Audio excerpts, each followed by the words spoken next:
Here, the liability of it, because I know how drunk you girls like to get, and guys.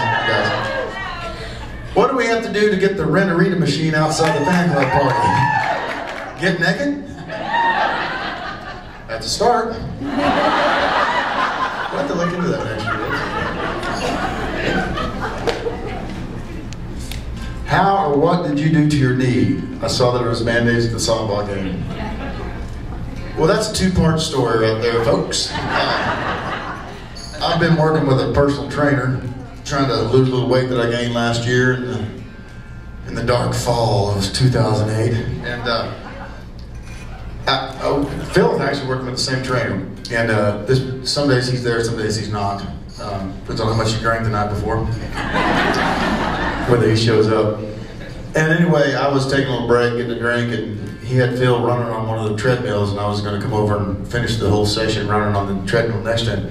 And I was a personal trainer one time, and the rule you know as a personal trainer is don't turn on the machine until the person's on the machine. Well, he had it blaring at about 7, and he's like, "Keith, get over here, you're taking too long." He's like a military sergeant. So I came running over, just trying to be all, I can take it, I can do it, coach, come on, put me in. And I just jumped on that treadmill and landed, just we had a video camera that made $100,000 on one of those videos. And my knee's just on that thing, it's just peeling the skin off it. But that was the beginning of it, and then last Sunday, Jeffrey Steele, my producer, and I, we ride mountain bikes as often as we can. And we were out at Hamilton Creek. It's a place out by the airport, and there's just really killer mountain bike trails. And we were going up this big hill, and he jumped this rock, and I didn't. And the thing was, it was just starting to heal, and I just came right down directly on top of that same spot on the rock. And I was having to cut skin away when I got home that night. It was pretty bad. So it hurts.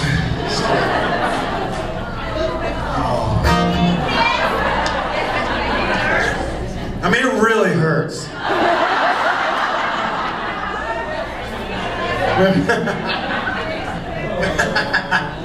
When will the shadow dance be incorporated into the show? If you haven't seen that, it's somewhere on YouTube. I don't know what you have to do.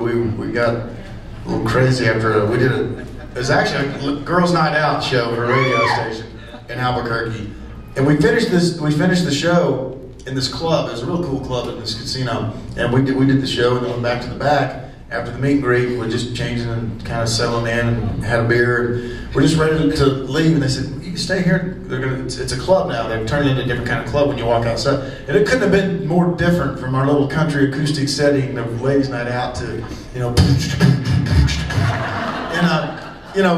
men and women half dressed. I mean, the men look like Mark, my buddy. I don't know if you guys see Mark, but yeah, that's all fake, girls. That's fake.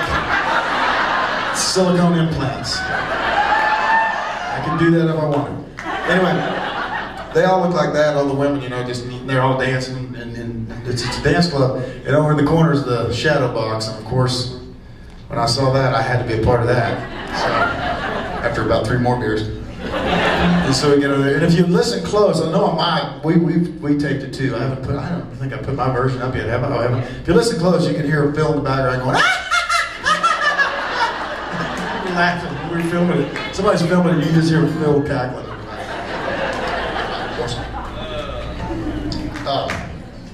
Get a Date with Paula Abdul. I'm good buddies with Jay McGraw, Dr. Phil's son. And they were. What's this?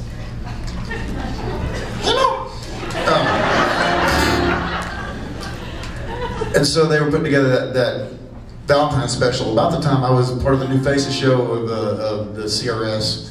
I was one of the top new artists of 2005, so in 2006, so I was part of the New Faces show. And you always do like a 2-minute introduction video for that show. And so we actually, because of New Jay, we were able to get Dr. Phil to come in. We flew to, actually we were out in LA.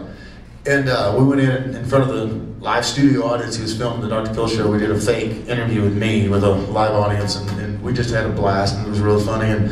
And so when I left, I guess Dr. Phil was talking to Jay and said, "Hey man, he's got a, you know, ad-lib pretty good when we had him on the Valentine's special. And they already had somebody else picked, so they kind of kicked him out. And Jay called me, he first said, hey, why don't you do this with Paula Abdul? And I was like, no way. Because she was in the middle of all that scandal, she was supposedly on drugs and dating all the contestants on American Idol. I'm like, man, I don't need that. Things are going good right now, I don't need that. And he said, I promise, man, it'll be good, and we'll get to promote what you're doing, and it'll all look okay, so do it. And I said, no. And then I called the record label, and they said, yes.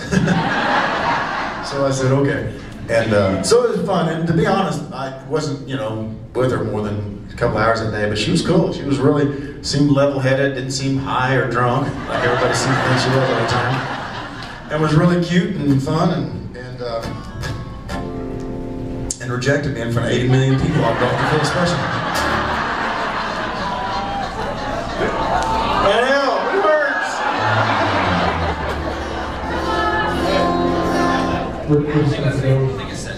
Yeah, we do that because the mic was open. We're trying to go with it right now. Sorry.